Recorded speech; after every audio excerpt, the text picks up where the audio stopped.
Mayat satu keluarga di Lampung dibuang ke tempat penampungan tai. Pak Zainuddin adalah salah satu warga di desa Margajaya, Waikanan, Lampung. Sehari-harinya beliau aktif dalam kegiatan masjid dan mengumandangkan azan. Tapi semenjak akhir Oktober 2021, beliau tidak pernah datang ke masjid lagi, bahkan menghilang dari masyarakat. Anehnya lagi, istri dari Pak Zainuddin ini ikut menghilang, guys. Begitu juga dengan anak kandung mereka yang bernama Wawan dan anak Wawan yang bernama Zahra berusia 6 tahun. Menghilangnya Pak Zainuddin dan keluarga tentu membuat kepala desa ini jadi bingung. Makanya selaku kepala desa, Pak Yani bertanya ke pria berinisial E yang merupakan anak kandung dari Pak Zainuddin juga. Menurut E, ayah dan anggota keluarganya ini lagi merantau ke gunung untuk meladang, guys. Kabar yang cukup mengejutkan karena sebelumnya Pak Zainuddin ini nggak pernah ngomongin rencana ini sama sekali. Sebulan kemudian E menjual sebidang tanah milik Pak Zainuddin. Tentunya hal itu membuat warga bingung, guys. Kenapa E tiba-tiba menjual tanah milik bapaknya? Pak Yani ini nanyalah ke si E, dan E menjawab kalau tanah itu dijual untuk membayar hutang-hutang keluarga mereka. Karena jawaban yang diberikan ini masuk akal, jadi warga nggak begitu curiga, guys. Cuman bulan depannya lagi, E kembali menjual tanah milik Pak Zainuddin. Perilaku ini benar-benar membingungkan warga setempat. Terus 2 bulannya lagi, pada bulan Februari, yang berarti 4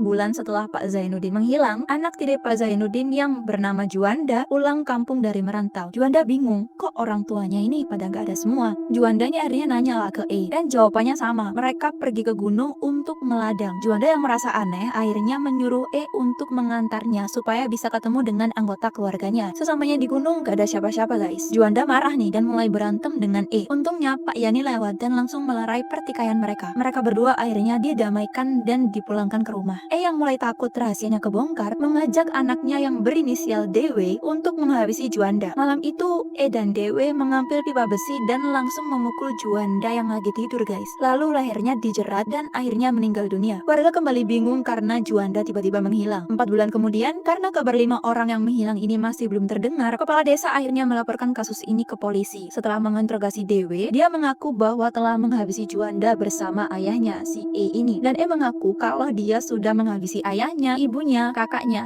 dan keponakannya menggunakan kapak yang kemudian dikubur di septic tank rumah mereka dan dicor supaya nggak ada bau yang mencurigakan. Sedangkan Juanda dikubur di kebun singkong dan motifnya karena harta warisan. Bener-bener ngeri sih zaman sekarang.